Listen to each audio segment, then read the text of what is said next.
Good morning বৃত্তান্ত, আপনাদের সঙ্গে আমি অনিন্দিতা। চোখ রাখবো আজকের খবরের মর্নিং আপডেটে। আজকের আবহাওয়া কেমন যাবে জেনে নেব। আমাদের সঙ্গে টেলিফোনে রয়েছেন আমাদের প্রতিনিধি, জেনে নিন তার থেকে আজকের আবহাওয়ার রিপোর্ট। দেখো, উত্তরবঙ্গ কৃষি বিশ্ববিদ্যালয়ের আবহাওয়া দপ্তর যে বার্তা দিয়েছে তাতে কিন্তু আজ উত্তরবঙ্গের সর্বত্র আকাশ মূলত বিক্ষিপ্তভাবে কোথাও কোথাও মেঘলা থাকবে, তবে সামগ্রিকভাবে ভারী বৃষ্টিপাতের সম্ভাবনা নেই। পাশাপাশি দুই একটি জায়গায় হালকা থেকে মাঝারি বৃষ্টি হতে পারে, এমনটাই পূর্বাভাস রয়েছে আবহাওয়া দপ্তরের।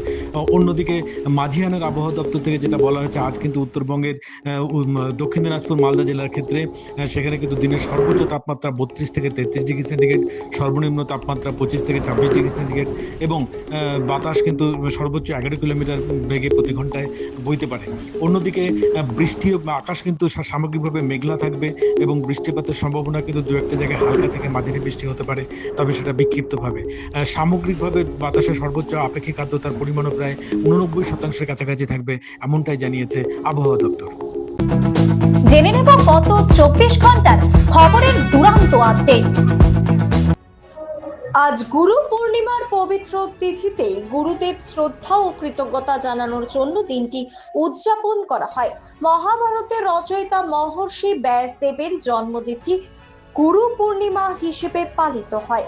বুধবার হেমতাবাদে বিজেপির 2 নং মণ্ডলের উদ্যোগে গুরু পূর্ণিমা পালন করা হয়। এদিন হেমতাবাদের বিভিন্ন শিক্ষাগুরু, দীক্ষাগুরু থেকে শুরু করে যারা সমাজের বিভিন্ন ক্ষেত্রে অবদান দিয়ে রাখেন তাদের সামান্য উপহার দিয়ে শ্রদ্ধা জ্ঞাপন করা হয় বিজেপির পক্ষ থেকে। বিজেপির হেমতাবাদ মণ্ডল সভাপতি বিপ্লব সরকার সহ অন্যান্য বিজেপির নেতৃত্বরা উপস্থিত ছিলেন এদিনের কর্মসূচিতে।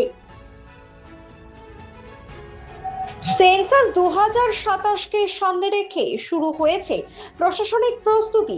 রাজ্য জুড়ে সেন্সাস কর্মীদের প্রশিক্ষণ চলছে। আগামী 1 থেকে 15 আগস্ট পর্যন্ত নাগরিকরা বাড়িতে বসেই অনলাইনে স্বগণনার তথ্য জমা দিতে পারবেন। এরপর 16 আগস্ট থেকে 14 সেপ্টেম্বর পর্যন্ত চলবে গৃহ তালিকা প্রস্তুত ও গৃহ গণনার কাজ। প্রশাসনের দাবি, শিক্ষা, স্বাস্থ্য ও উন্নয়ন পরিকল্পনার জন্য সঠিক জনগণনার তথ্য অত্যন্ত গুরুত্বপূর্ণ। তাই সকলকে সঠিক তথ্য দিয়ে সেন্সাসের সহযোগিতার আহ্বান জানানো হয়েছে। দীর্ঘদিনের অনুপস্থিতির জেরে ইসলামপুরের আগডিমঠি খুন্তি গ্রাম পঞ্চায়েতের প্রধান পদ হারালেন ইসলামপুর ব্লক তৃণমূল সভাপতি জাকির হোসেন। বুধবার আনা অনাস্থা প্রস্তাবের পক্ষে 28 জনের মধ্যে 19 জন সদস্য ভোট দেন। সংখ্যা গরিষ্ঠতার ভিত্তিতে তাকে প্রধানের পদ থেকে অপসারণ করা হয়। স্থানীয় সূত্রের দাবি, দীর্ঘদিন এলাকায় অনুপস্থিত থাকার কারণেই এই অনাস্থা আনা হয়। প্রতিদিনের প্রতি মুহূর্তের খবরের আপডেট পেতে চোখ রাখুন নিউজ বৃত্তান্তের ফেসবুক পেজে। সাবস্ক্রাইব করুন নিউজ বৃত্তান্ত ইউটিউব চ্যানেলকে।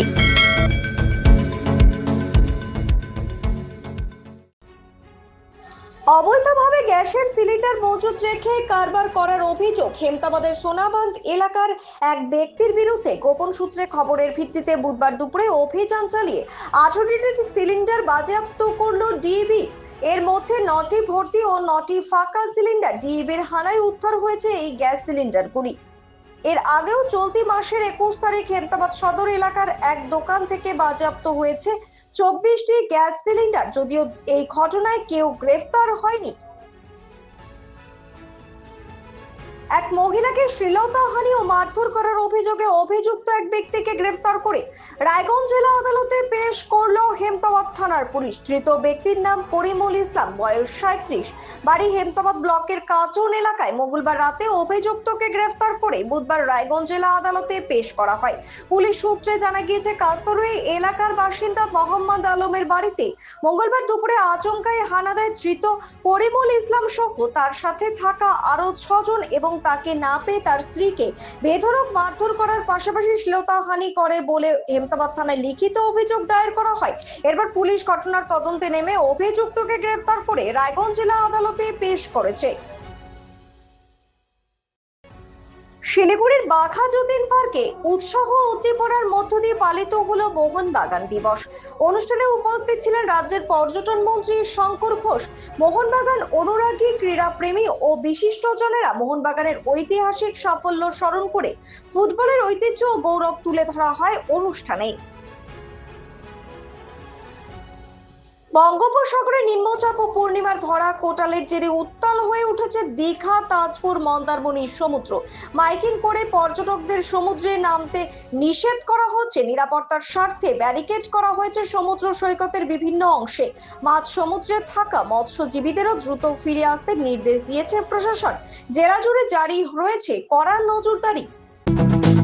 গুড মর্নিং বৃত্তান্ত আজ এই পর্যন্তই।